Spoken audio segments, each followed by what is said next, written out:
وعلى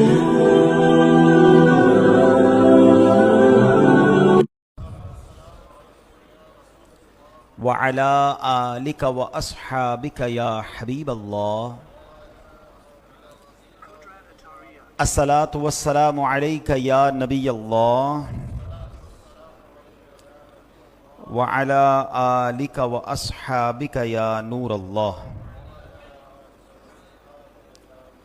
نویت سنت الاعتکاف۔ پیارے پیارے اسلامی بھائیوں، جب بھی مسجد میں داخل ہوا کریں تو یاد فرما کر اعتکاف کی نیت ضرور کر لیا کریں۔ اس کا ہمیں فائدہ یہ ہوگا کہ دیگر عبادتوں کے ساتھ ساتھ ہمیں اعتکاف کا ثواب ملنا بھی شروع ہو جائے گا۔ درود پاک پڑھنے کے بے شمار فضائل و برکات ہیں۔ کعبے کے بدر الدجا، طیبہ کے شمس الضحیٰ، صلی اللہ تعالی علیہ وسلم کا فرمان عالی شان ہے، کلو کلام لا یذکر اللہ تعالی فیہ فیبدأ بہ وبالصلاۃ علی فہو ممحوق من کل برکہ، یعنی ہر وہ بات جو اللہ پاک کے ذکر اور مجھ پر درود بھیجے بغیر شروع کی گئی وہ ہر برکت سے محروم اور خالی ہے۔ تو پتہ چلا کہ اگر ہم چاہتے ہیں کہ ہماری باتوں میں برکت آئے، ہمارے کاموں میں برکت آئے، ہم جو کام شروع کریں وہ پورا ہو جائے، ہم اگر کسی کو کوئی بات سمجھا رہے ہیں وہ اسے سمجھ آ جائے، تو ہمیں اللہ پاک کا ذکر اور درود پاک کے بعد وہ بات شروع کرنی چاہیے۔ آپ دیکھیں نارملی اجتماعات میں مبلغین، علماء خطبے میں پہلے اللہ کا ذکر کرتے ہیں، پھر درود پاک پڑھتے ہیں، الحمدللہ رب العالمین والصلاۃ والسلام علی خاتم النبیین۔ اللہ کا ذکر بھی ہو گیا، اللہ کی حمد و ثنا بھی ہو گئی، درود پاک بھی ہو گیا۔ تو اگر ہم اپنی گفتگو میں یہ انداز اپنا لیں، ہم چاہتے ہیں کہ اگر ہماری باتوں میں برکت آئے نا، تو اللہ اور اس کے رسول کا ذکر یہ انشاءاللہ اپنی گفتگو میں شامل کر لیں تو اس کی بڑی برکت ملے گی۔ شاعر بہت خوبصورت انداز میں اس بات کو بیان کرتے ہیں کہ نبی کی شان میں ہو جس قدر درود پڑھو، نبی کی شان میں ہو جس قدر درود پڑھو، محبوں پاؤ گے جنت میں گھر درود پڑھو، جو اپنے کاموں کا انجام نیک چاہتے ہو، ہر ایک کام میں تم پیشتر درود پڑھو، نبی کے صدقے تمہاری مراد ہو حاصل، دعا کے اول و آخر اگر درود پڑھو، ہزار درد کو یہ ایک دوا کفایت ہے۔ بہت سارے پرابلمز ہیں، بہت سارے درد ہیں، سب کی الگ الگ دوا کی ضرورت نہیں، ایک ہی دوا کافی ہے۔ ہزار درد کو یہ ایک دوا کفایت ہے، جو پیش آئے ذرا بھی خطر درود پڑھو۔ تو درود اگر ہماری زندگی میں شامل ہو جائے، مشکلیں آسان ہونا شروع ہو جائیں گی، پریشانیاں دور ہونا شروع ہو جائیں گی۔ اور خاص طور پہ جو شب جمعہ ہے نا، یہ جمعرات کی رات ہے، جمعرات کی رات اور جمعہ کا دن یہ خاص درود پاک پڑھنے کا وقت ہے۔ تو زیادہ سے زیادہ درود پاک کی کثرت کرتے رہا کریں۔ آئیے مل کر محبت کے ساتھ بآواز بلند درود پاک پڑھ لیں۔ صلو علی الحبیب صلی اللہ تعالی علی محمد صلی اللہ علیہ وسلم۔ جیسا میں نے کہا کہ آج شب جمعہ ہے، ہر شب جمعہ دعوت اسلامی کا ویکلی اجتماع، ہفتہ وار اجتماع دنیا بھر کے ہزاروں مقامات پر ہوتا ہے، اور اسی سلسلے میں آج کراچی کے علاقے ڈیفنس کی جامع مسجد فیضان اسلام میں ہفتہ وار اجتماع کا سلسلہ ہے۔ رب کریم ہم سب کا جمع ہونا اپنی بارگاہ میں قبول فرمائے، آج کی رات کی، آج کے اجتماع کی برکتیں نصیب فرمائے۔ جمعرات بھری مراد، یہ ہم بچپن سے سنتے آ رہے ہیں، اور سچی بات یہ ہے کہ ہے بھی ایسا ہی۔ روایتوں میں آتا ہے کہ جمعرات کو جو دعا مانگی جائے وہ دعا قبول ہوتی ہے، تو مرادیں بھر دی جاتی ہیں۔ تو جمعرات یہ جو اجتماع ہے نا، یہ بڑی برکت والی ہے کہ اجتماع بھی ہوتا ہے، پھر ذکر بھی ہے، پھر دعا بھی ہے۔ اللہ رسول کا ذکر کر کے جب بندہ دعا کرتا ہے تو ویسے ہی وہ دعاؤں کی قبولیت میں آسانی ہو جاتی ہے. تو اللہ آج کی رات ہماری مرادیں بھر دے, ہماری جھولیاں بھر دے, ہماری مشکلیں آسان فرما دے. جو یہاں موجود ہیں, جو لائیو مجھے سن رہے ہیں, اللہ ان سب کی مشکلوں کو آسان فرمائے. آج جو موضوع ہے وہ بڑا پیارا ہے, بڑا نرالا ہے, اور یوں سمجھیے کہ بہت کچھ ہمیں اس سے سیکھنے کو ملے گا. صحابہ کرام علیہم رضوان میں مختلف طبقات تھے, ٹھیک ہے نا. جیسے 4 خلفائے راشدین ہیں, پھر عشرہ مبشرہ ہیں, پھر بدری صحابہ ہیں جو اصحاب بدر تھے, بدر کے مارکے میں تھے. اسی طرح کچھ وہ تھے جو فتح مکہ سے پہلے ایمان لائے, ایک کیٹیگری وہ بنتی ہے جو فتح مکہ کے بعد ایمان لائے. کچھ صحابہ نے 1 ہجرت کی, کچھ صحابہ نے 2 ہجرتیں کی. تو علماء نے بہت ساری صحابہ کرام کی کیٹیگریز بیان کی, ان کے فضائل بیان کیے. مگر آج جو میں کیٹیگری یا جس عظیم طبقے کا ذکر کرنے جا رہا ہوں, بڑا نرالا طبقہ ہے. صحابہ کرام کا ایک گروہ ہے, چند صحابہ کرام ہیں مگر کمال کے صحابہ کرام ہیں. ان کا صبر, ان کی قناعت ہیں, ان کی غربت کے اوپر اللہ کی رضا پر راضی رہنا, اور بالخصوص نبی پاک سے ان کی محبت, اور پھر قرآن میں ان کے فضائل بیان ہوئے. وہ کون سے صحابہ ہیں اور یہ کون سا خوبصورت گروہ ہے, میں بتاتا ہوں. پہلے انشاءاللہ ایک واقعہ سناتا ہوں. حضرت ابو ہریرہ رضی اللہ تعالیٰ عنہ صحابی رسول ہیں. آپ فرماتے ہیں کہ ایک مرتبہ رمضان شریف کا مبارک مہینہ تھا, اور ہم کچھ صحابہ کرام کا معمول یہ تھا کہ روزانہ ہم روزہ رکھتے تھے, اور افطار کے وقت ہمیں کوئی مالدار صحابی رضی اللہ تعالیٰ عنہ اپنے گھر لے جاتے تھے, اور ثواب کمانے کے لیے ہمیں روزہ افطار کروا دیتے. سارے غریب تھے, علم دین سیکھنے کے لیے آئے تھے, نبی پاک کے در کے باہر بیٹھے رہتے تھے اور صحابہ افطار کرواتے تھے. کہتے ہیں ایک مرتبہ ایسا ہوا کہ روزہ تو رکھا تھا, افطار کا وقت آ گیا, ہمیں کوئی لینے ہی نہیں آیا. افطار کے وقت کسی نے بھی افطار نہیں کروایا. کہتے ہیں بغیر کھائے پیے پوری رات گزار دی. اگلے دن پھر روزے کی نیت کر لی, یعنی افطار کا کھانا بھی نہیں, سحری بھی نہیں. یقیناً پانی وغیرہ پی لیا ہوگا, افطار کر لیا, مگر کنٹینیو بغیر کھائے پیے دوسرا روزہ شروع ہو گیا. ہم نے سوچا اب کوئی افطار کرائے گا, بیٹھے رہے. دوسرا دن گزر گیا, کوئی افطار کروانے نہیں آیا, کسی نے کھانا نہیں کھلایا, کسی نے دعوت نہیں دی. کہتے ہیں تیسرا روزہ شروع ہو گیا, ہم نے تیسرا روزہ رکھ لیا. تیسرے روزے کا جب افطار کا وقت آیا تو کہتے ہیں اب ہماری بھوک کی شدت برداشت کے قابل نہیں تھی, سب بڑے کمزور ہو گئے. ظاہر ہے اب 3 دن ہو گئے تھے. تو کہتے ہیں کہ اب جب 3 دن سے ہم دیکھا نا کہ کوئی کھانا نہیں ملا, تو اب سرکار دو عالم صلی اللہ تعالی علیہ وسلم کی بارگاہ میں حاضر ہو گئے. اب صحابہ کا عقیدہ دیکھیں کہ جب کوئی مشکل آتی تھی تو دربار رسالت میں آ جاتے تھے, لیکن کسی بندے سے نہیں کہا, مانگنا شروع نہیں کر دیا. وہ شاعر لکھتے ہیں نا, کسی کا احسان کیوں اٹھائیں, کسی کو حالات کیوں بتائیں, تم ہی سے مانگیں گے تم ہی دو گے, تمہارے در سے ہی لو لگی ہے. سرکار دو عالم علیہ الصلوۃ والسلام کی بارگاہ میں آئے, اور اللہ اکبر, نبی پاک علیہ الصلوۃ والسلام تو شفیق آقا ہیں, لگاتے ہیں اس کو بھی سینے سے آقا, جو ہوتا نہیں منہ لگانے کے قابل. میرے آقا تو سب کو سینے لگاتے, اور یہ تو صحابہ کرام تھے. تو اب جب صحابہ وہاں گئے تو نبی پاک نے فوراً اپنے تمام گھروں میں ازواج مطہرات کو میسج پہنچایا کہ کھانے کو کچھ ہے, کچھ صحابہ بھوکے ہیں. تو جواب آیا کہ جو تھا وہ غریبوں میں بانٹ دیا ہے, ہمارے گھر میں بھی کچھ نہیں ہے. اب ذرا غور کیجئے, صحابہ 3 دن سے بھوکے ہیں, اور خود نبی پاک علیہ الصلوۃ والسلام کے گھر میں بھی کھانا نہیں ہے, غریبوں میں بانٹ دیا ہے. آج میں اور آپ سوچیں کہ کیا کبھی زندگی میں ایسا دن آیا, کتنی بڑی مشکل کیوں نہ آ گئی ہو, کہ 24 گھنٹے کچھ نہ کھایا ہو, روزہ رکھا ہو, افطار ہی نہ ملا ہو. اور یہ 24 گھنٹے کی بات نہیں ہو رہی, یہ 3 دن ہو چکے ہیں. یا کبھی زندگی میں کوئی ایسا دن آیا کہ ہمارے گھر میں آج کھانے کو ایک دانہ بھی نہ ہو. اللہ پاک کی رحمت سے سب کا انتظام ہو جاتا ہے, کسی کا کم کسی کا زیادہ, لیکن ہمارے شکوے کتنے ہیں, ہماری کمپلینز کتنی ہیں, ہماری ناشکریاں کتنی ہیں. اور اللہ کے حبیب ہیں صلی اللہ تعالی علیہ وسلم, آپ وہ ہیں جن کے سبب کائنات بنی ہے. انما انا قاسم واللہ یعطی، بخاری شریف کی حدیث ہے، اللہ کے نبی علیہ السلام فرماتے ہیں رب عطا فرماتا ہے، میں تقسیم کرتا ہوں، مگر خود عالم کیا ہے، گو پاس کچھ رکھتے نہیں، مگر دونوں جہانوں کی نعمتیں ہیں ان کے خالی ہاتھوں میں۔ تو اب نبی پاک علیہ الصلوۃ والسلام کے گھر میں بھی کچھ نہیں ہے، مگر شکوہ نہیں ہے، کمپلین نہیں ہے۔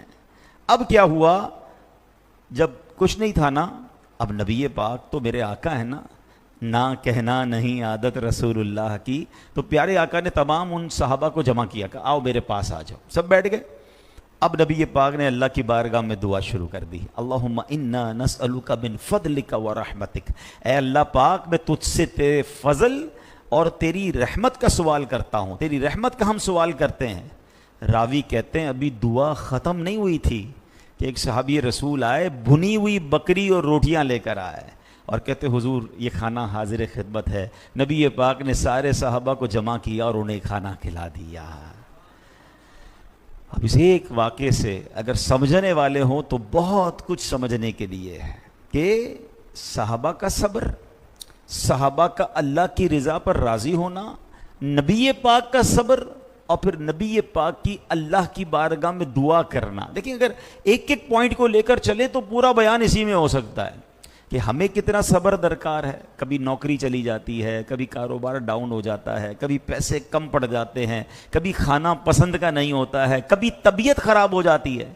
شکوہ نہیں، شکایت نہیں، اور لوگوں کو کیوں بتاتے ہیں؟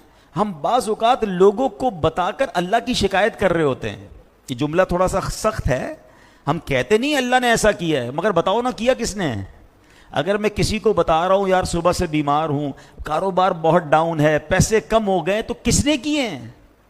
اگر تھوڑا سا اس کو لاجیکلی سمجھے نا، یہ پیسیولی کہتے نہیں زبان سے، مگر عمل سے لوگوں کو بتا رہے ہیں کہ اللہ نے مشکل بھیجی۔ کیوں بتا رہے ہیں؟ میرے رب نے بہت اچھا رکھا ہے، مجھے کروڑوں سے اچھا رکھا ہے، کتنی بیماریاں ہیں جو میرے اندر نہیں ہیں۔ میں آپ کو پوچھتا ہوں کہ آپ کے پاس جناب 1 کروڑ روپے ہوں اور آپ کے گردے خراب ہوں، وہ کروڑ روپے اچھے یا وہ گردے خراب والی بیماری خطرناک ہے؟ اگر گردے ٹھیک ہیں پوچھئے اس سے جس کا ڈائلیسس ہوتا ہے، پوچھئے اس سے کہ جس کے گردے خراب ہیں۔ آج ہمارے ایک بہت ہی کلوز ہمارے بھائی ہیں، میں تو چاہوں گا بھی آپ سب دعا کریں، ہمارے ویورز بھی دعا کریں، ہمارے آفس پہ ہمارے ساتھ ہوتے ہیں ہمارے شیراز اتاری بھائی، آئی سی یو میں ہیں ابھی۔ میں آ رہا تھا بیان کرنے تو مجھے کہا کہ ڈاکٹرز نے بہت سیریس کنڈیشن بتائی ہے، تو پلیز آپ سب دعا بھی کریں کہ اللہ ان کو شفا عطا فرمائے۔ اب بتائیں نا، یہ زندگی ہے۔ اگر کوئی بڑی بیماری نہیں ہے مجھے اور میں گھر میں بیٹھا ہوں، ہاسپٹل میں نہیں ہوں، تو پھر تو میرے سجدے ہی ختم نہیں ہونے چاہیے تھے۔ دنیا میں ایک اور ڈیبیٹ ہوتی ہے، چلیں یہ بات چلی ہے تو بتاؤں۔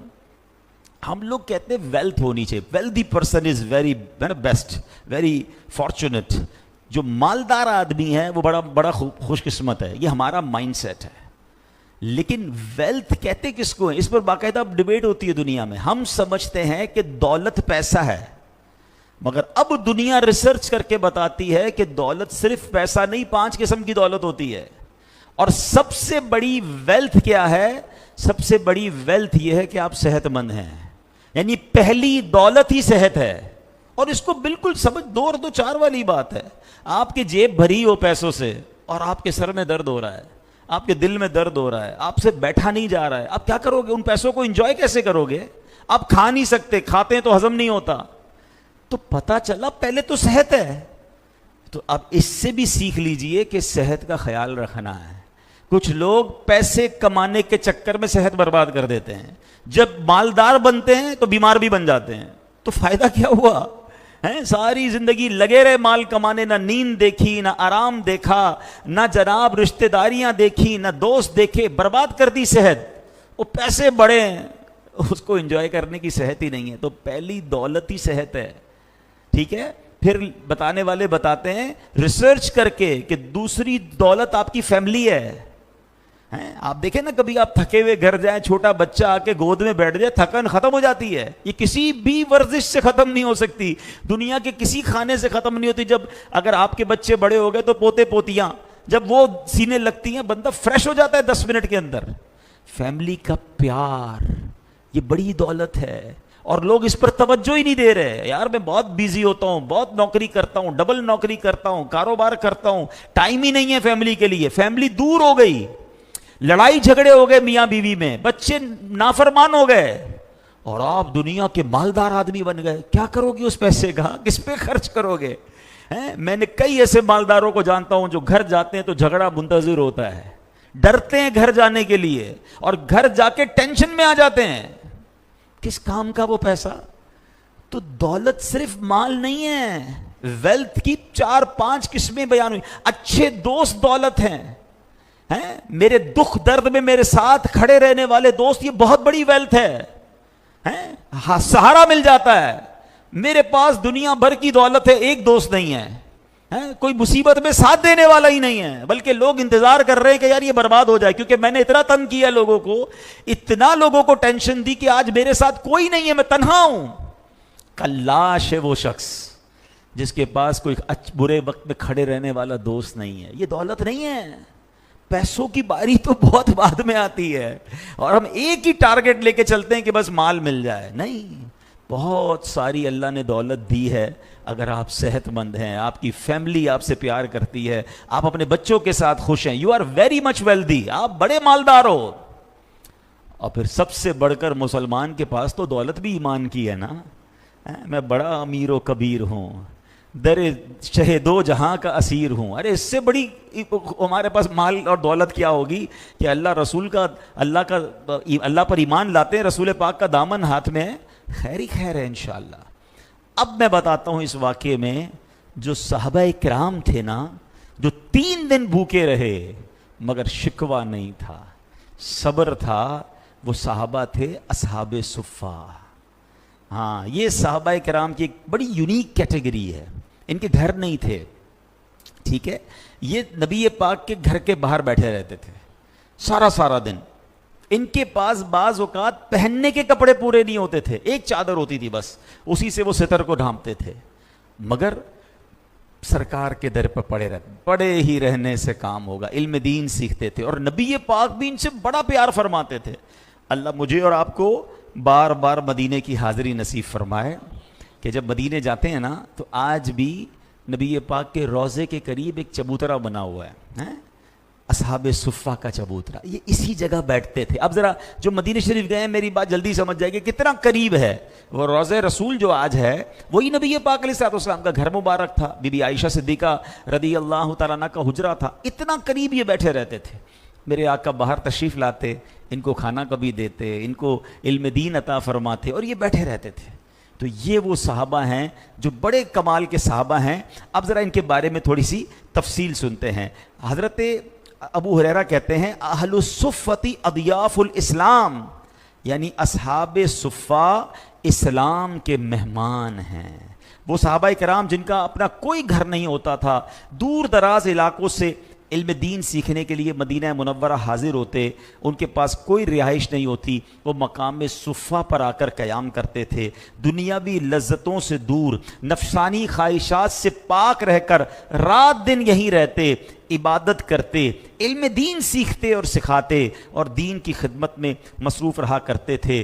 ان کی سبحان اللہ, ان کی قسمت تو دیکھیے کہ ساری دنیا چھوڑ کر کس کے در پر ڈیرے جمائے ہیں, سخیوں کے سخی کے در پر ڈیرے جمائے ہیں. در اقدس پہ تمہارے کو پڑے رہتے ہیں, بڑھ کے جنت سے مدینے کی فضا جانتے ہیں. اپنی ہستی سے جو تیرے در پہ مٹنا جانتے ہیں, کچھ وہی لطف فنا اور بقا جانتے ہیں. اصحاب صفہ کی قسمت تو ایسی تھی. قرآن مجید فرقان حمید میں کیا ارشاد ہوتا ہے؟ اللہ ارشاد فرماتا ہے بسم اللہ الرحمن الرحیم, لا تطرد الذین یدعون ربهم بالغداۃ والعشی یریدون وجہہ.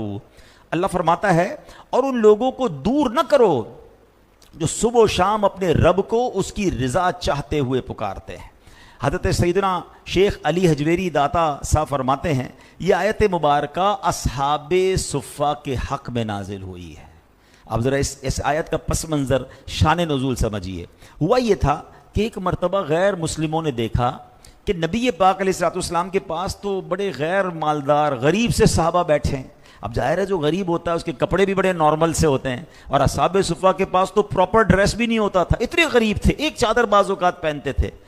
تو جب مالدار لوگ آئے نا اسلام کے بارے میں جاننے کے لیے، اور دیکھا کہ سرکار دو عالم علیہ الصلوۃ والسلام کے پاس تو غریب سے اور غیر مالدار لوگ بیٹھے ہیں، تو انہوں نے کہا کہ ہم غریبوں کے ساتھ نہیں بیٹھیں گے، ہمیں بڑی شرم آتی ہے، آپ ان کو یہاں سے دور کر دیں، اپنے پاس نہ بٹھائیں، ہم کلمہ پڑھ لیتے ہیں، ہم مسلمان ہو جائیں گے، مگر آپ ان کے ساتھ ہمیں نہ بٹھائیں۔ اللہ اکبر، غریبوں کے آقا، بے کسوں کے داتا صلی اللہ تعالی علیہ وسلم نے اس مطالبے سے صاف انکار فرما دیا۔ اس پر یہ آیت کریمہ نازل ہوئی کہ اے محبوب کریم، وہ خوش نصیب نیک دل مسلمان جو صبح و شام اللہ کو پکارتے عبادت کرتے ہیں، صرف اور صرف اللہ پاک کی رضا کے طلبگار رہتے ہیں، انہیں اپنے سے دور مت فرمائیے۔ سبحان اللہ، جو تیرا ہو گیا خدا کا ہوا، جو خدا کا ہوا ہوا تیرا، حوصلے کیوں گھٹیں غریبوں کے، ہے ارادہ بڑھا ہوا تیرا۔ سبحان اللہ۔ اب ذرا غور کیجئے، یہ ہے میرا اور آپ کا اسلام، کہ اسلام کی ابتدا میں بھی غریبوں نے پہلے اسلام قبول کیا۔ نبی پاک کے ساتھ صحابہ بڑی غربت میں رہتے تھے، مگر کیا خوبصورت تعلیم قرآن پاک کی ہے کہ اے محبوب، یہ تو اللہ کا ذکر کرنے والے ہیں، ان کو اپنے آپ سے دور نہ کیجئے۔ اور غیر مسلموں کا مطالبہ کیا تھا؟ غریبوں کے ساتھ بیٹھنے میں شرم آتی ہے۔ مگر سچ بتائیں، کیا آج کے مسلمانوں کا بھی یہ انداز نہیں ہو گیا؟ تھوڑے سے پیسے آ جائیں، تھوڑا سا مقام مل جائے، اب ہم کہتے ہیں یار میں غریبوں کے ساتھ بیٹھوں گا، ان کے ساتھ بیٹھ کے کھانا کھاؤں گا، میں ان کے ساتھ، یعنی اب ایسا بھی بعض اوقات ہو جاتا ہے کہ معاذ اللہ دینی اجتماعات میں بھی اگر غریب لوگ زیادہ جمع ہیں تو مالداروں کو بیٹھنے میں تکلیف ہوتی ہے۔ مجھے بتاؤ نا، پھر تکبر کس شے کا نام ہے؟ What is the meaning of proud? تکبر کا معنی ہی تو یہی ہے کہ بندہ کسی کو اپنے آپ سے ذلیل سمجھے، حق کمتر سمجھے، اپنے آپ کو سپیریئر سمجھنا۔ کبھی بھی دماغ میں یہ بات مت لائیے گا، یہ غیر مسلموں کا طریقہ تھا، بلکہ سچی بات ہے یہ تو شیطان کا طریقہ ہے نا۔ حضرت آدم علیہ السلام کو جب شیطان نے سجدہ نہیں کیا تھا تو کیا کیا تھا؟ اس نے ایک ہی تو جملہ کہا تھا، انا خیر من، اے اللہ میں اس سے بہتر ہوں، خلقتنی من نار وخلقتہ من طین، اے اللہ تو نے مجھے آگ سے بنایا، آدم کو مٹی سے بنایا، میں بہتر ہوں۔ اور آج یہی تو کر رہے ہیں لوگ، میں بہتر ہوں، میں بنگلے والا ہوں، میں گاڑی والا ہوں، میں مالدار ہوں، میں جناب اتنا مشہور ہوں، میری اتنی عزت ہے، میں اس کے ساتھ کیسے بیٹھ جاؤں؟ تکبر اتنا برا گناہ ہے، یاد رکھیے، بہت سارے جرم ہیں، بہت سارے گناہ ہیں، مگر اللہ کو تکبر کتنا سخت ناپسند ہے۔ ذرا سوچئے کہ شیطان نے زندگی میں ایک ہی بار تکبر کیا تھا، once in a lifetime, ساری عبادت برباد۔ شیطان کی عبادت کتنی تھی؟ شیطان پہلے سے تھوڑی مردود تھا، 40,000 سال اللہ کی عبادت کی ہے، جنت کا خزانچی تھا، مگر اللہ نے اپنے در سے اس کو مردود قرار دے دیا۔ اب جو روز یہ کرتا ہے، اس نے تو ایک بار کیا نا، جو روز یہ کر رہا ہے، اچھا کہتا نہیں، ہم کہتے نہیں کہ میں غریبوں کے ساتھ نہیں بیٹھ رہا، مگر کوئی بیٹھ جائے تو برا لگتا ہے۔ اپنی سواری میں کبھی بٹھایا ہم نے برابر میں، کبھی کھانے میں کسی غریب کے ساتھ بیٹھ کر کھانا کھایا کریں۔ یعنی اگر میں آپ کو ایک طریقہ بتاتا ہوں، وہ کہتے ہیں نا کہ اندر اگر انفیکشن ہے، بیماری کا معلوم کرنا ہو تو پھر ٹیسٹ کرانا پڑتا ہے نا کہ ہے بھی کہ نہیں۔ میں آپ کو ٹیسٹ، سمپل ٹیسٹ بتا دیتا ہوں کہ جب بھی کسی غریب کے ساتھ بیٹھنے میں تکلیف ہونا، سمجھ لو اندر انفیکشن ہے۔ تکلیف کیوں ہو رہی ہے؟ کسی غریب سے ہاتھ ملانے میں اگر تکلیف ہو رہی ہے، کسی کو سلام لینے میں تکلیف ہو رہی ہے، تو it means some thing wrong in my heart, گڑبڑ ہو گئی ہے۔ ارے بھائی، اچھا پھر علماء نے اس کا طریقہ بھی یہی بتایا کہ اگر کسی کو تکبر کا علاج کرنا ہے نا، عاجزی اختیار کرنی ہے، تو اس کو چاہیے غریبوں کے ساتھ بیٹھ کے کھانا کھائے، ان کو سلام میں پہل کرے، ان سے ہاتھ ملائے، ان سے معانقہ کرے۔ یہ تو میرے آقا کا طریقہ ہے، اور کیا قرآن کی تعلیم ہے۔ اور غیر مسلموں نے کیا کہا تھا کہ ہمیں غریبوں کو دور کر دیں، ہم ایمان لے آئیں گے۔ پلیز کبھی بھی یہ نہ اپنے اندر آنے دیں، نہ اپنے بچوں کے اندر آنے دیں۔ نیو جنریشن میں یہ زیادہ پرابلم ہو رہی ہے، ملازمین کے ساتھ برتاؤ الگ ہو گیا ہے، بلکہ اب تو یہ حال ہو گیا ہے، کہتے ہوئے مزہ تو نہیں آ رہا، کہ اگر کوئی بندہ امیر ہو جائے نا یا مشہور ہو جائے تو اب وہ اپنے غریب رشتہ داروں کو ڈس اون کرنا شروع کر دیتا ہے کہ یار میں کیسے بتاؤں کہ میرے چچا کا بیٹا رکشہ چلاتا ہے، پہلے وہ خود بھی غریب علاقے میں رہتا تھا، اب پیسے والا ہو گیا، ڈیفنس میں آ گیا، کسی امیر علاقے میں آ گیا، اب وہ چاہتا ہے کہ وہ یار وہ والا رشتہ دار میرے قریب نہ ہے، لوگوں کو کیسے بتاؤں گا کہ یہ میرا کزن ہے یا میرا فلاں رشتہ دار ہے. کیا حرج ہے اس میں کیوں دل پر بوجھ آ رہا ہے؟ بھائی میں بھی وہی تھا. اگر آج اللہ نے مجھے اس مقام پر پہنچایا تو کیا میں غریبوں سے ملنا چھوڑ کر دوں گا؟ اپنے رشتہ داروں کو ڈس اون، پرانے دوستوں سے نہیں ملتے. آئے کسی غریب علاقے سے تھے، ان غریب علاقے والے دوستوں کو چھوڑ دیا کہ نہیں یار اب میری تو سوسائٹی الگ ہو گئی، میرا اٹھنا بیٹھنا الگ ہو گیا، یہ میرے ساتھ کہاں چلیں گے؟ کبھی سوچا ان کے دل پر کتنا افسوس ہوتا ہوگا؟ میں مشورہ دیتا ہوں آپ کو، غربت کے ساتھی، اور خاص طور پر جب آپ کو کوئی نہیں جانتا تھا اس وقت کے دوستوں کو کبھی نہ بھولیے گا. آج آپ مشہور ہو گئے، دنیا آپ کے آگے پیچھے ہے، یہ تو شہرت کی وجہ سے آئے ہیں. اس کو کیوں بھول گئے جب تمہیں کوئی نہیں جانتا تھا، وہ تمہارے ساتھ کھڑا تھا؟ ارے اس کی عزت زیادہ کرو. جب میرے پاس مال و دولت کی کمی تھی اور کچھ دوست تھے، کچھ رشتہ دار تھے جو میرے ساتھ تھے، اور آج اللہ نے نواز دیا، آج تو بہت سارے لوگ ساتھ ہیں. اس وقت کے لوگوں کو یاد کریں. اللہ سلامت رکھے میرے پیر و مرشد امیر اہل سنت کو. مجھے ان کی ایک بڑی پیاری ادا ہم نے سیکھی ان سے، آپ نے بھی دیکھا ہوگا. امیر اہل سنت آج بھی ان دعوت اسلامی سے محبت کرنے والے لوگوں کو یاد رکھتے ہیں کہ جنہوں نے دعوت اسلامی کے شروع میں دعوت اسلامی کا ساتھ دیا. وہ کہتے ہیں اس وقت تو لوگ ہی نہیں تھے. امیر اہل سنت خود موٹر سائیکل پر بس میں سفر کرتے تھے. کہتے ہیں اس وقت انہوں نے ہمیں ساتھ دیا. آج ان کے لیے 1000 آدمی گاڑی لے کر تیار کھڑا ہے کہ حضرت تھوڑا قدم رکھ دیں. کہتے ہیں یہ تو اور وقت ہے نا، وہ جو وقت تھا وہ مجھے یاد ہے اور ہم نے دیکھا ان کا انداز. تو اللہ مجھے بھی، آپ کو بھی، پرانے وقتوں کے دوستوں کو بھی، رشتہ داروں کو بھی، مددگاروں کو بھی یاد رکھنے کی توفیق عطا فرمائے. اور کبھی بھی یہ مت کیجئے گا کہ یار غریب کے ساتھ میں کیسے بیٹھوں، یہی تو تکبر ہے. آگے سنیے اصحاب صفہ کی ایک اور فضیلت.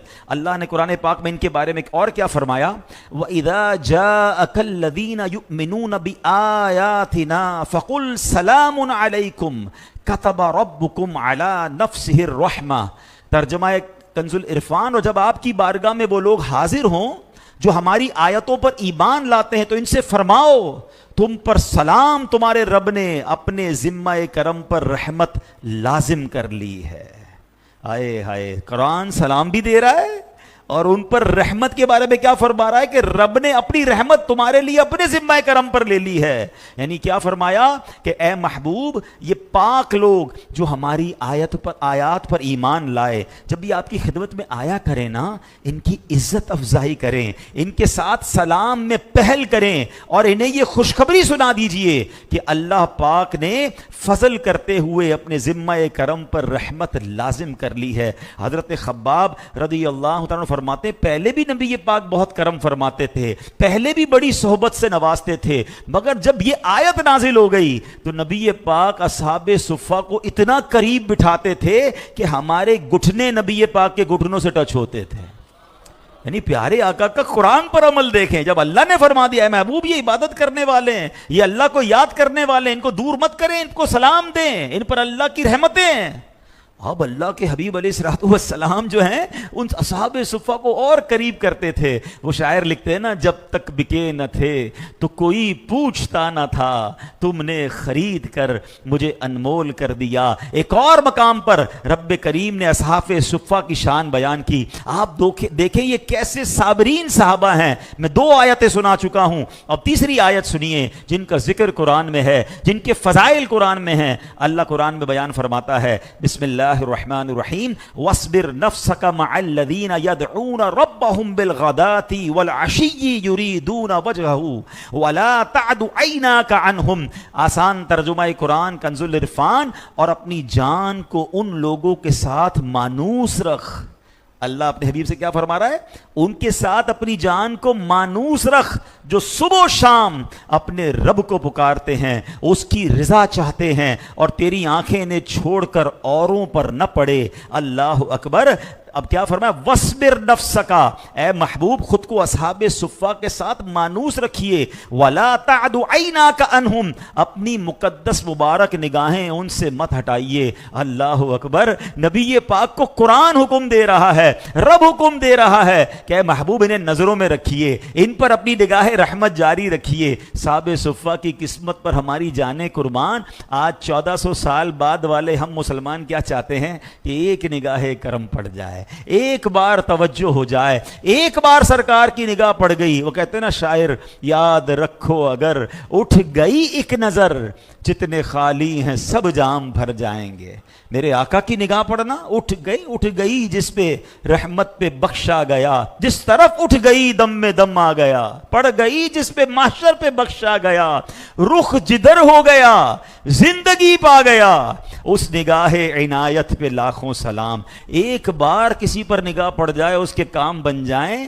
اصحاب صفہ کے بارے میں قرآن فرما رہا ہے محبوب ان سے نگاہیں نہیں ہٹانی ہیں، ان پر نگاہیں رکھنی ہیں، ان پر خاص توجہ رکھنی ہے۔ کاش اصحاب صفہ کے صدقے ہم گناہگاروں پر بھی کرم ہو جائے، ہم پر بھی ایک ایسی نگاہ پڑ جائے۔ وہ شاعر لکھتے ہیں نا، خوشا قسمت وہ دم بھر کو جو نظر زندگی بخشیں، خوشا قسمت وہ دم بھر کو نظر زندگی بخشیں، یہ عالم زندگی کا زندگی بھر ہو تو کیا کہنا۔ سبحان اللہ۔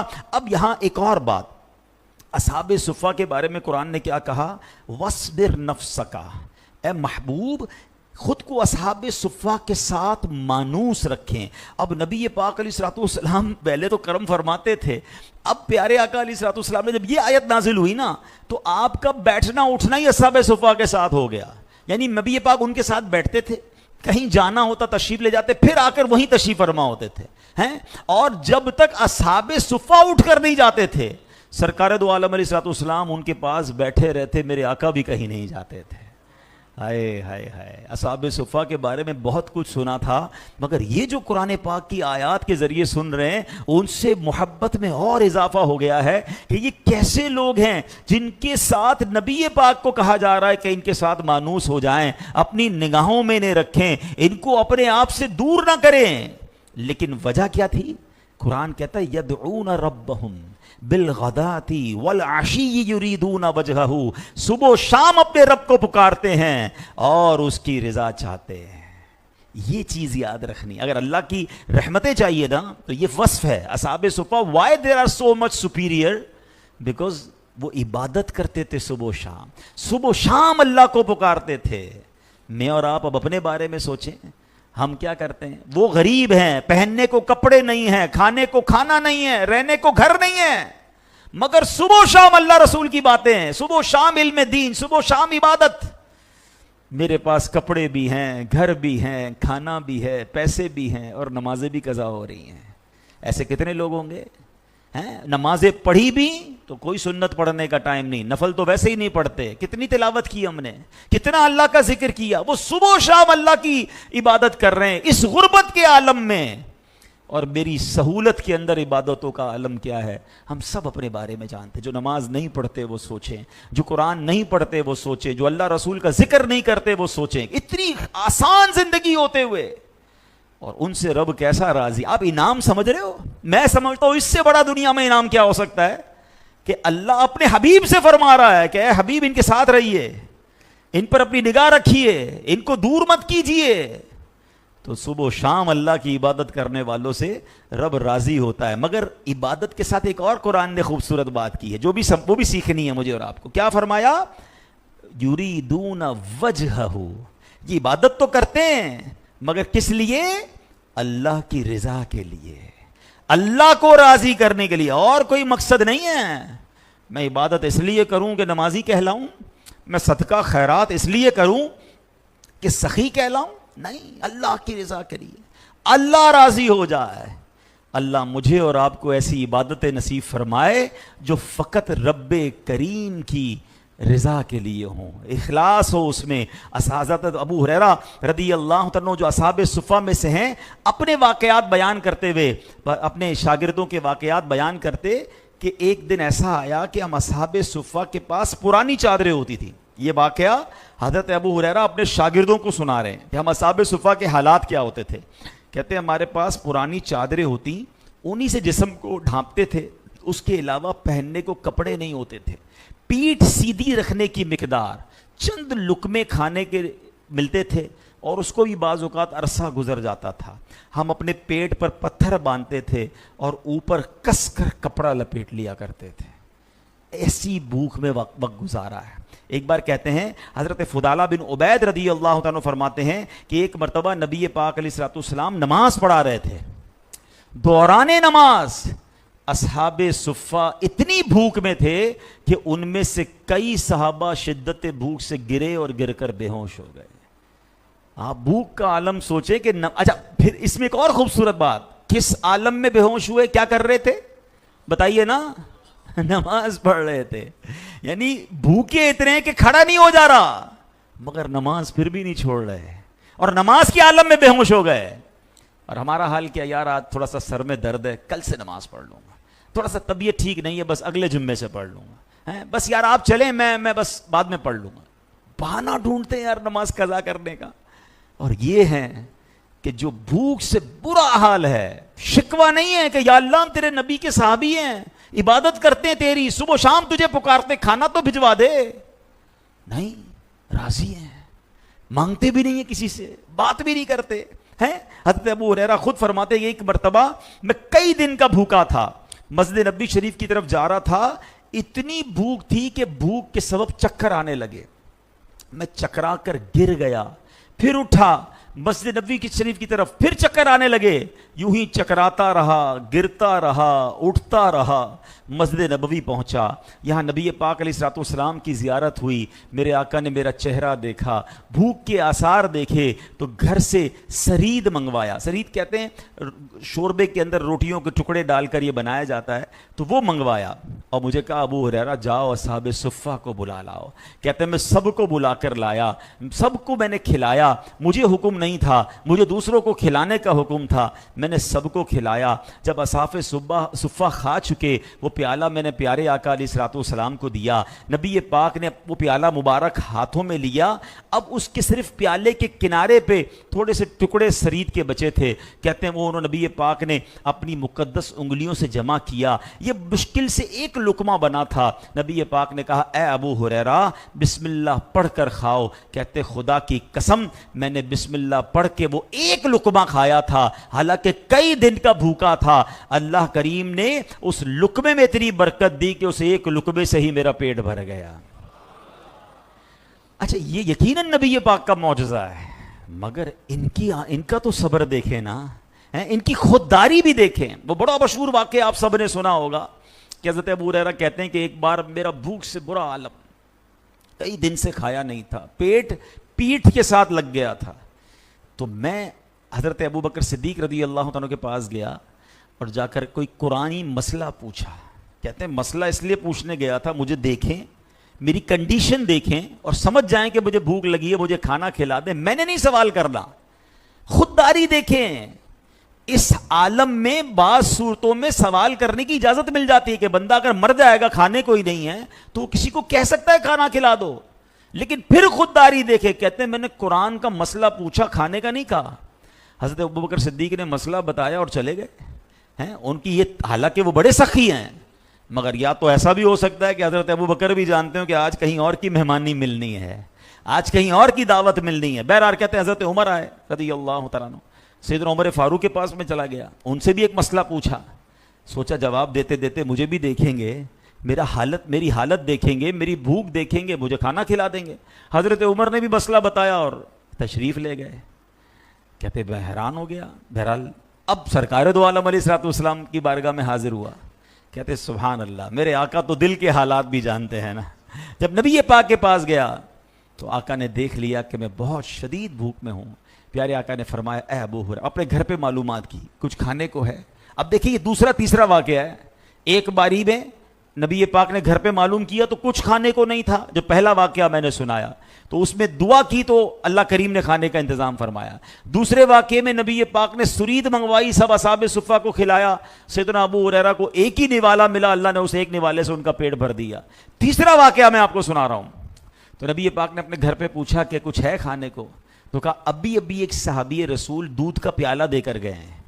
میرے آقا نے کہا اے ابو ہریرہ سارے ہی اصحاب صفہ کو لے آؤ. اچھا کہتے میں حیران, اتنی مجھے بھوک لگی ہے, پیالہ ایک دودھ کا ہے, 70 صحابہ کیسے پئیں گے؟ لیکن حکم تھا نبی پاک علیہ الصلوۃ والسلام کا. کہتے میں لے آیا. اچھا یہ کبھی کبھی ہمیں اس کی تھوڑی سی پریکٹس ہوئی ہوگی کہ ہمیں شدید بھوک لگی ہو اور ہمیں کوئی کھڑا کر دے کہ لوگوں کو کھانا کھلائیں. بندہ کہ پہلے مجھے بھوک لگی ہے, میں دوسروں کو کھلاؤں, خود کب کھاؤں گا؟ اچھا ہمیں تو یہ پتا ہوتا کہ بریانی کی دیگ ہے, کھلانے کے بعد مجھے بھی مل جائے گی, مگر یہاں تو وہ ایک پیالہ دیکھ رہے تھے. تو اب نبی پاک نے فرمایا اے ابو ہریرہ سب کو پلاؤ, پلانے کی ذمہ داری بھی انہیں دے دی. اب سارے ہی صحابہ کو بھوک لگی تھی, ایک ایک کر کے صحابی بسم اللہ پڑھتے اور پیٹ بھر کر دودھ پیتے. کہتے ایک نے پیا, 2 نے پیا, 3 نے پیا, 70 صحابہ نے دودھ پی لیا. کہتے پیالہ ویسے کا ویسے ہی بھرا ہوا ہے. اب نبی پاک کہتے ہیں اے عبداللہ اے ابو ہریرہ اب تم رہ گئے اور میں رہ گیا ہوں, ایسا کرو بسم اللہ پڑھ کے پیو. حضرت ابو ہریرہ کہتے ہیں میں نے پیٹ بھر کے دودھ پیا. وہ تھوڑی پنجابی وچ کہتے ہیں نا رچ کے دودھ پیا. پھر آقا نے فرمایا اے ابو ہریرہ اور پیو. کہتے پھر پیالہ منہ سے لگایا اور پیا. کہتے ابو ہریرہ اور پیو. کہتے پیتا رہا, آخر میں نے کہا حضور بس اب جگہ نہیں ہے. اب نبی پاک نے بسم اللہ شریف پڑھی اور جو جتنا بھی دودھ تھا میرے آقا نے اسے نوش فرما لیا. ایک اچھا یہاں سخاوت مصطفیٰ, یہاں نبی پاک کا معجزہ, وہ تو ڈسکس کرتا ہوں میں, ہم نے کئی بار کیا ہے. ایک اور خوبصورت بات سیکھنی ہے, پیارے آقا نے کب پیا؟ 71 لوگوں کو پلا کر پھر نبی پاک نے دودھ پیا. یہ بھی تو پیارے آقا کی کیسی مہمان نوازی ہے. سیکھنے کو یہ بھی ملا, سنت یہ ہے کہ ساقی سب سے آخر میں پیتا ہے, پانی پلانے والا سب سے آخر میں پیتا ہے, یہ بھی ادب ہے. تو بہرحال اب یہاں کیا سیکھنے کو ملا کہ پیارے آقا علیہ الصلوۃ والسلام نے کیا خوبصورت نبی پاک کا معجزہ ہے. اسی بات کو بریلی کے تاجدار اعلیٰ حضرت امام اہل سنت نے بڑے پیارے انداز میں لکھا, بلکہ اعلیٰ حضرت نے تو حضرت ابو ہریرہ سے کوسچن کر لیا. آپ کہتے ہیں کیوں جناب ابو ہریرہ, تھا وہ کیسا جام شیر؟ شیر کہتے ہیں فارسی زبان میں دودھ کو, پیالہ جام. کہتے ہیں اے ابو ہریرہ ہمیں بھی تو بتاؤ وہ دودھ کا پیالہ کیسا تھا. کیوں جناب ابو ہریرہ, تھا وہ کیسا جام شیر جس سے 70 صاحبوں کا دودھ سے منہ پھر گیا. وہ کیسا پیالہ تھا کہ 70 صحابہ نے دودھ پیا اور سب کا پیٹ بھر گیا. مگر اگین نبی پاک کا معجزہ کمال. مگر اصحاب صفہ کا صبر کیسا ہے, اصحاب صفہ کی غربت کا عالم کیا ہے. اللہ اکبر, اللہ کرے کہ ہمیں یہ بات سیکھنے کو ملے. اور ایک اور خاص بات جو میں عرض کرنا چاہ رہا ہوں, جو آج کے دور میں بہت پھیل گئی ہے, کہ خودداری. حضرت ابو ہریرہ نے حضرت ابوبکر صدیق سے کہا نہیں کہ مجھے بھوک لگی ہے, حضرت عمر فاروق سے کہا نہیں کہ حضور میں بہت بھوکا ہوں, کھانا کھلائیے, میں دین کے لیے قربانی دے رہا ہوں. نو. اور آج چھوٹی چھوٹی بات پر بندہ کسی کے پاس جا رہا ہے, سوال کر رہا ہے, مدد مانگ رہا ہے. حدیثوں میں اسے انگارہ قرار دیا گیا. یاد رکھیے نیچے والے ہاتھ سے ہمیشہ اوپر والا ہاتھ برکت والا ہوتا ہے. جس کا ہاتھ مانگنے والا بن گیا نا, پھر وہ مانگنے والا ہی رہ جاتا ہے, بیچارے کی عادت ہی پڑ جاتی ہے. زندگی کا اصول بنا لیں. اللہ پاک مجھ پر اور آپ پر کبھی ایسی نوبت نہ لائے. لیکن اگر کوئی ٹف ٹائم آ جائے نا, تو میں جانوں میرا رب جانے, میرے رب کے خزانے تھوڑی معاذ اللہ ختم ہو گئے جو میں دنیا والوں کے پاس جاؤں. دنیا والے دیتے نہیں ہیں, یہ بھی یاد رکھیے گا. ہاں وہ کریم فرماتا ہے مانگو میں دوں گا, ادعونی استجب لکم.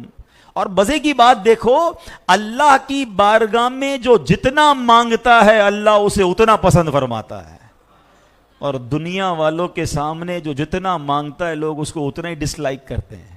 کیوں جاؤں میں دنیا کے کسی بندے کے پاس؟ 1-2 بار کے بعد تو فون بھی بلاک ہو جاتا ہے, یار اس کی تو عادت ہو گئی ہے مانگنے کی. نہیں, میں جانوں میرا رب جانے. اللہ غیب کے خزانوں سے آپ کو دے گا, خوددار بن جائے. اچھا پھر اس شخصیت کا, اس بندے کا امیج بھی خراب ہو جاتا ہے جو بار بار مانگتے رہتے ہیں نا. اچھا بندے کو نظر بھی آ رہا ہے کہ یار ایسا نہیں ہے کہ اس کے پاس کھانے پینے کو نہیں ہے, بس مانگنا ہے, کام نہیں کرنا ہے. نہیں, آپ اگر مانگنے والی سائڈ پہ آ گئے نا, آپ کبھی بھی کھڑے نہیں ہو سکیں گے. ہمت کر کے کچھ بھی کر کے کام کر کے کمائے, اللہ ایسی غیب سے مدد کرے گا. ہم نے دیکھا یار چھوٹی ریڑھی لگاتے تھے, آج بڑی بڑی دکانیں ہو گئی ان کی, کیونکہ انہوں نے کام کی طرف توجہ دی, مانگنے کے لیے نہیں گئے. اور ہٹے کٹے آج روڈوں پہ کھڑے ہوتے ہیں. مانگ رہے ہوتے, اور ان پروفیشنل لوگوں کی وجہ سے ضرورت مند مارے گئے. ہمارے امیر اہل سنت تو کئی بار سمجھاتے ہیں کہ جب بھی آپ نے مدد کرنی ہو آپ خود تلاش کریں. سفید پوش انسان, غیرت مند انسان کبھی مانگے گا نہیں, پریشان ضرور ہوگا, جا کے ہیلپ کر دے. لیکن جو مانگنے کے لیے نکل پڑتے ہیں, اللہ کرے میری بات ان تک پہنچے, کہ یہ آپ کو اس مصیبت سے نکلنے نہیں دے گا. یہ انگارہ فرمایا حدیثوں میں. حضرت ابو ہریرہ جیسی پوزیشن تو کسی کی بھی نہیں آئی یار, کہ کئی دن کھانا ہی نہیں کھایا انہوں نے, پھر بھی زبان سے یہ نہیں کہا کہ مجھے کھانا کھلا دیں. آج ان کا ذکر کر رہے ہیں نا ہم, کتنے ادب کے ساتھ ذکر کر رہے ہیں. تو اللہ کرے کہ سیدنا ابو ہریرہ رضی اللہ تعالیٰ عنہ کی خودداری کا ہمیں حصہ مل جائے. ہاں, اپنے پرابلم دنیا والوں کو بتانے سے حل نہیں ہوتے, الٹا صبر کا ثواب بھی چلا جاتا ہے. میں نے بہت پہلے ایک بیان میں بات کہی تھی, چلے دوبارہ کر دیتا ہوں, شاید کسی کو کام آ جائے. کبھی بھی زندگی میں اپنا پرابلم ہے نا دنیا والوں کو نہ بتایا کریں. آپ پرابلم بتاتے ہیں نا, مدد نہیں کرتے, مگر ہمارے جانے کے بعد ہمارا ہی مذاق اڑا رہے ہوتے ہیں. آیا تھا میرے پاس, فلاں مشکل میں ہے, فلاں اس کے ساتھ مسئلہ ہو گیا ہے, مدد مانگنے آیا تھا, مسئلہ حل بھی نہیں کیا اور دوسروں کو بتانا بھی شروع کیا. کیوں بتاؤں میں کسی کو؟ دنیا والے تو زخم دیتے ہیں, یاد کر لو, دنیا والے تو زخم دیتے ہیں, زخمی دل کی دوا مدینہ ہے. مانگنا ہے تو اللہ سے مانگے نا, التجا کرنی تو اللہ کے حبیب علیہ الصلوۃ والسلام کی بارگاہ میں التجا کرے نا. کسی کا احسان کیوں اٹھائیں, کسی کو حالات کیوں بتائیں, آقا تم ہی سے مانگیں گے تم ہی دو گے, تمہارے در سے ہی لو لگی ہے. اللہ مجھے بھی اور آپ کو بھی یہ الحمدللہ خودداری نصیب فرما دے. شکر کیا کرے. ایک بار محدث اعظم پاکستان, دیکھیں اللہ والے کیسے ہوتے تھے, دنیا والوں سے کچھ نہیں چاہیے ہوتا, اللہ سے چاہیے ہوتا تھا.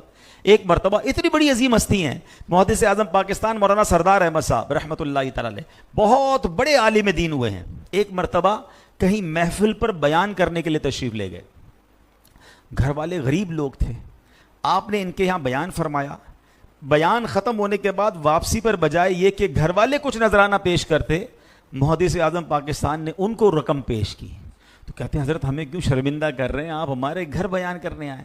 تو آپ نے کیا فرمایا, رقم تو میں تمہارے لیے شکریہ کے طور پر ادا کر رہا ہوں کہ تم نے مجھے اللہ پاک اور اس کے حبیب علیہ الصلوۃ والسلام کے ذکر کرنے کا موقع دیا ہے.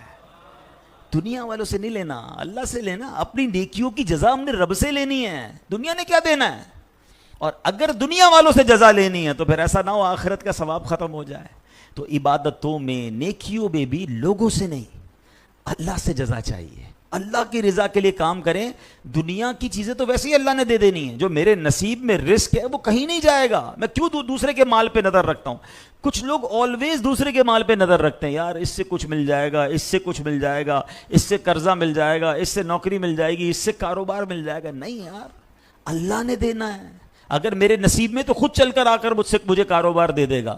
میں نے اس طرح دوسروں کے بال پر نظر نہیں رکھنی ہے. اور جب لوگ دوسروں کی نعمتوں پر نظر رکھتے ہیں نا تو اپنی نعمتیں کم نظر آنے لگ جاتی ہیں, ڈی مورلائز ہو جاتے ہیں. ڈی مورلائز نہیں ہونا ہے, مجھے اللہ نے کروڑوں سے اچھا بنایا ہے. ایک فارمولہ کئی بار بیان ہوا کہ زندگی کے ایک اصول بنا لیں, نعمتوں میں اپنے سے کمتر کو دیکھیں, نیکیوں میں اپنے سے آگے کو دیکھیں. ہم نے اس کو الٹا کر دیا ہے, ہم نیکیوں میں اپنے سے کمتر کو دیکھتے ہیں. میں 2 نمازیں قضا کرتا ہوں نا, یہ تو جمعہ بھی نہیں پڑھتا. یار آپ اس سے کیوں کمپیئر کر رہے ہو؟ تہجد گزار سے کمپیئر کرو نا, کہ آپ کی 5 نمازیں پوری نہیں ہیں, اگلا تہجد بھی پڑھ رہا ہے. آپ پورے سال میں 1 قرآن ختم مشکل سے کرتے ہو, وہ روز تلاوت کر رہا ہے. کمپیئر ٹو دا موسٹ, جو زیادہ عبادت گزار ہے, ہم اس سے نہیں کر رہے. اچھا, مالداری میں ہم اپنے سے آگے والوں کو دیکھ کے پریشان, اتنی بڑی گاڑی لے لی, نیا موبائل لے لیا, بڑا بنگلہ بنا لیا. اللہ کے بندے, جس گھر میں آپ رہتے ہیں اس سے نیچے بہت سارے لوگ رہتے ہیں, جھونپڑیوں میں لوگ رہ رہے ہیں. میں نے ابھی آپ کو شروع میں بیان میں بتایا نا کہ آئی سی یو میں ہمارے ایک جاننے والے اس وقت ہیں. میں اور آپ اس مسجد میں بیٹھے, یہی اللہ کی مہربانی ہے کہ ہم اس وقت ہاسپٹل میں نہیں ہیں, ہاسپٹل کے بیڈ پر نہیں ہیں. تو دیکھیں نا, نعمتیں نہیں ہیں لوگوں کے پاس.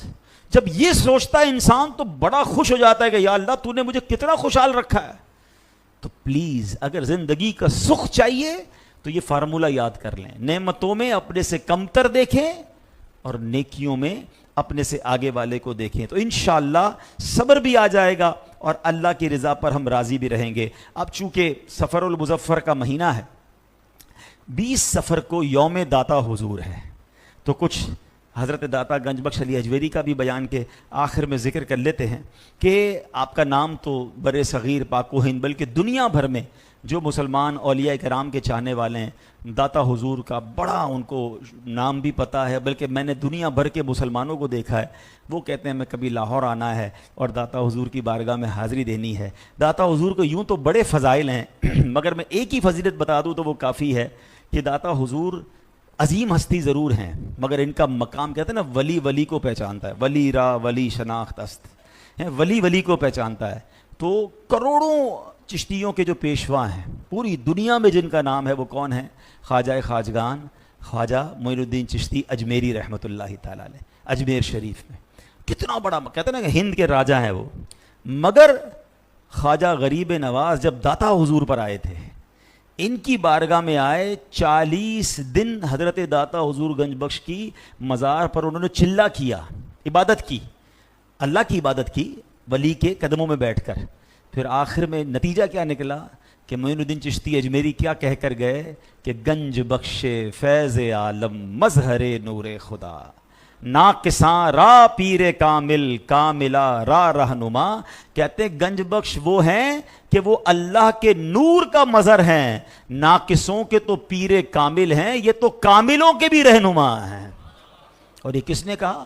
حضرت معین الدین چشتی اجمیری، خواجہ خواجگان خواجہ غریب نواز داتا حضور کے بارے میں کر کے گئے. اتنی عظیم ہستی ہیں. اب یاد رہے کہ جب آپ لاہور آئے تھے زیادہ ساز و سامان نہیں تھا، خالی ہاتھ آئے اور یہاں آ کر کپڑے کے خیمے میں قیام فرمایا. بعد میں بھی کوئی لگژری گھر نہیں بنائے، دین کی خدمت میں ساری زندگی گزاری اور اللہ کی رضا والی زندگی گزاری. تو آج کیسی عزت ہے، 12 صدیاں گزر چکی ہیں کم و بیش ہیں. داتا حضور کو گئے ہوئے آلموسٹ 1200 سال ہو گئے ہیں. اللہ اکبر. دن ہو یا رات ہو، دھوپ ہو یا چھاؤں ہو، سردی ہو یا گرمی ہو، ہر وقت داتا کے قدموں میں عاشقان اولیاء کا ہجوم رہتا ہے. اللہ نے کیسی عزت دی ہے، کیونکہ زندگی اللہ کے لیے گزاری نا. 1200 سال بعد بھی دنیا بھولی نہیں ہے. مجھے آپ اپنے رشتہ داروں میں کسی کا 100 سال پرانے رشتہ دار کا نام بتا دیں، اس کی قبر بتا دیں.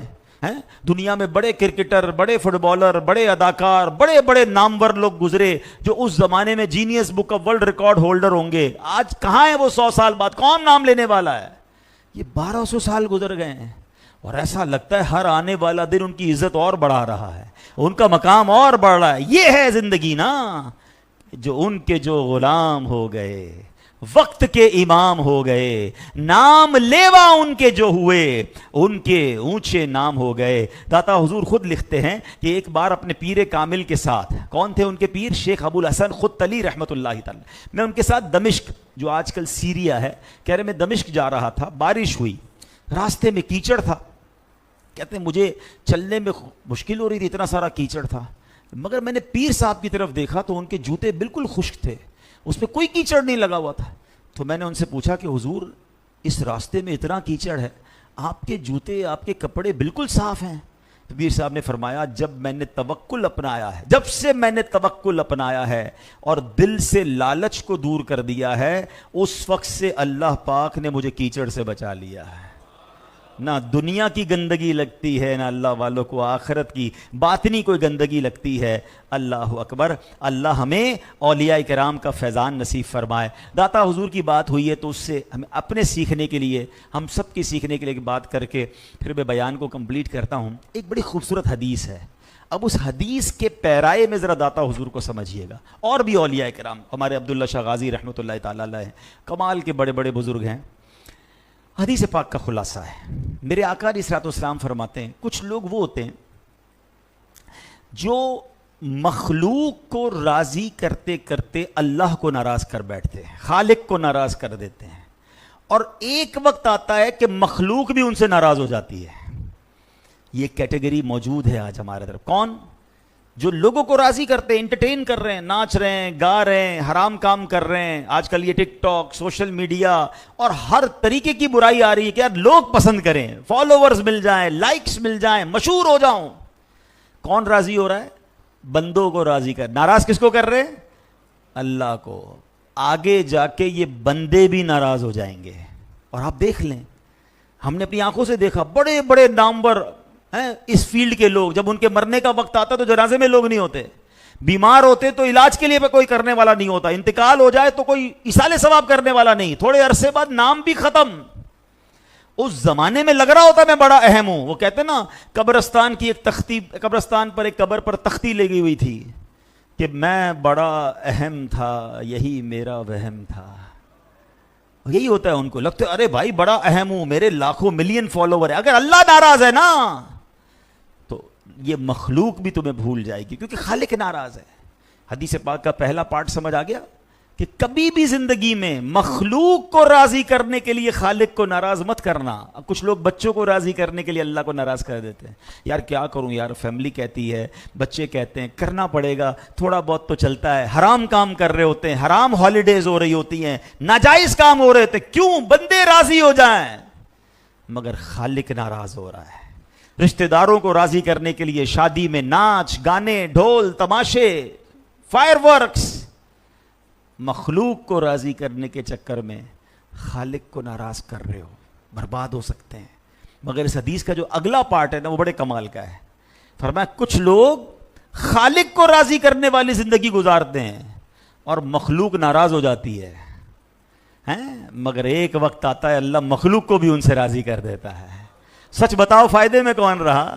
مخلوق بھی راضی, رب بھی راضی, کیونکہ ٹارگٹ چینج ہو گیا نا. اللہ راضی ہو جائے, اللہ کے بندے تو رب کے بندے نا, میں نے کیوں ان کو راضی کرنا, رب نے راضی کر دینا ہے.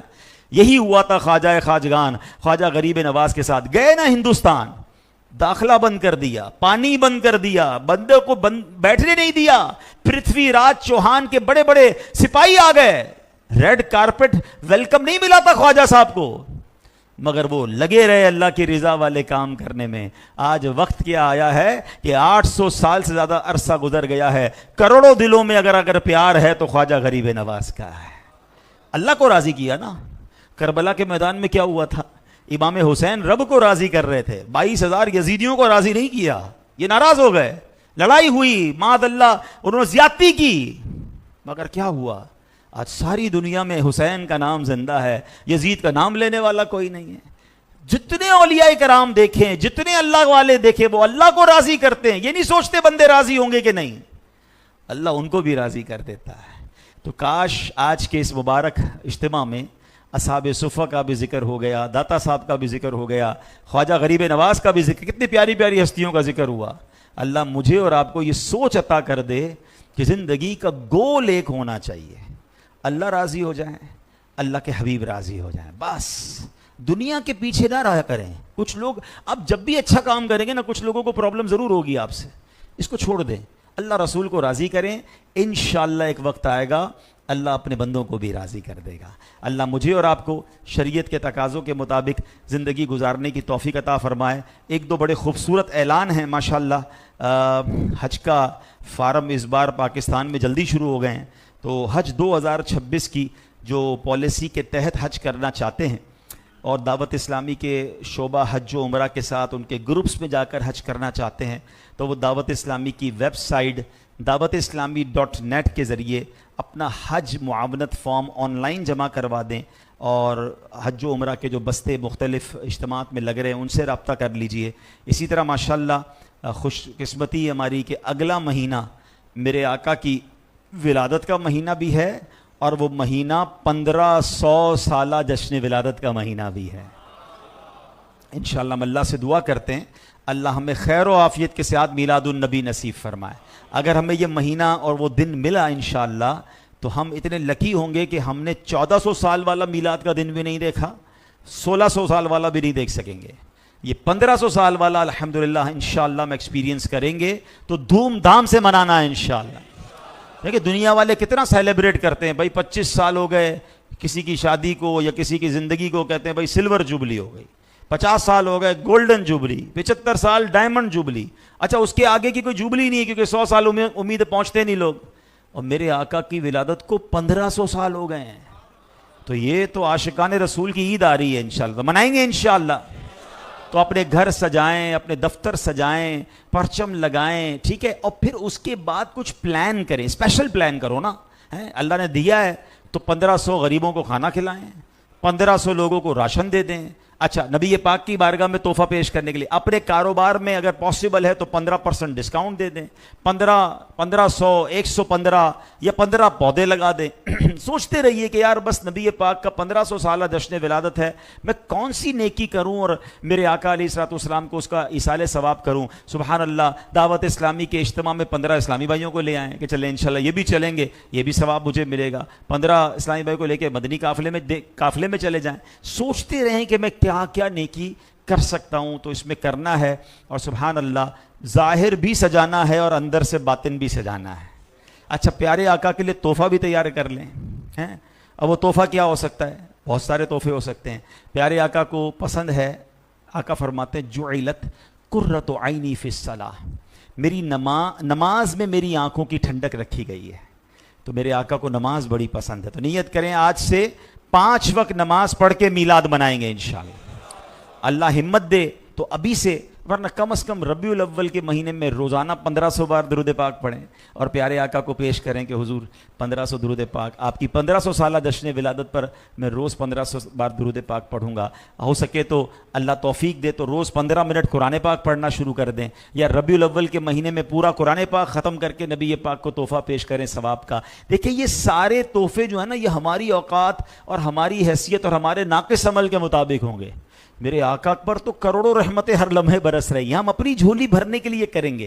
دنیا میں کیا ہوتا ہے، کسی بہت بڑی شخصیت کے پاس آپ کو جانے کا موقع ملے یا کسی بادشاہ کے پاس جانے کا موقع ملے، ہم اپنی حیثیت کے مطابق کوئی تحفہ دیں گے تو بادشاہ کیا کرے گا؟ وہ اپنی حیثیت کے مطابق دے گا نا. ہم نبی پاک کو تحفہ دیں گے اپنی حیثیت کے مطابق. اور میرے آقا جب عطا فرمائیں گے، ان کی شان کیا ہے؟ بریلی کے تاجدار سے پوچھو، وہ کہتے ہیں میرے کریم سے گر قطرہ کسی نے مانگا، میرے کریم سے گر قطرہ کسی نے مانگا، دریا بہا دیے ہیں مدنی نے، دریا بہا دیے ہیں، در بے بہا دیے ہیں. تو انشاءاللہ اس بار 1500 سالہ جشن ولادت دھوم دھام سے منائیں گے انشاءاللہ. ماشاءاللہ ایک اور ڈی ایچ اے اور کلفٹن میں رہنے والے عاشقان رسول کے لیے اعلان ہے کہ فیضان ایجوکیشن نیٹ ورک جو 2018 سے آپ کے ڈی ایچ اے میں اسلامی بھائیوں یعنی میل اور فیمیل اسلامی بھائیوں اور اسلامی بہنوں کے لیے علیحدہ انسٹیٹیوشنل آپریشن کر رہا ہے.